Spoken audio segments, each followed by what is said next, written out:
Olá, essa é a terceira aula da nossa disciplina Processamento Digital de Imagens dentro do nosso curso técnico em Geoprocessamento. Na aula de hoje, veremos que as imagens obtidas inicialmente através do sensoriamento remoto, quaisquer que sejam elas, não possuem um sistema de referências de coordenadas associadas a elas. Por isso, antes de iniciarmos qualquer processamento de dados, é aconselhável conhecermos algumas características dessas imagens, como por exemplo, o seu formato de dados. Como foi apresentado na aula passada, a imagem de um sensor é obtida por varredura do terreno, e cada linha é amostrada em áreas unitárias, representada então pelos pixels. Veremos nessa aula que a partir desse tipo de amostragem são possíveis diversos processamentos, que visam, dentre outros aspectos, corrigir alguns problemas na geração de dados e também eliminar algumas interferências externas. Alguns desses processamentos são considerados pré-processamento de imagens.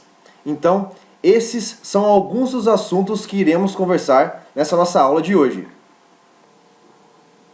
Então, para a nossa aula número 3, consta na nossa plataforma dois documentos principais: o nosso material de apoio da aula 3 e o relatório da atividade prática aula 3. Ressalto que para desenvolvermos a primeira parte dessa atividade, vocês terão que recorrer ao material de apoio sobre sensores da aula passada, a nossa aula número 2. Os objetivos dessa aula número 3 são: apresentar uma síntese sobre os formatos de imagens e arquivos, interferências na qualidade das imagens e suas propriedades, desenvolver a atividade sobre sensores da aula passada e desenvolver a atividade do conteúdo da nossa aula número 3. Falando um pouco do nosso material de apoio, serão tratados os seguintes assuntos: os formatos das imagens de sensoriamento remoto. Vamos falar da imagem digital e os formatos de arquivos.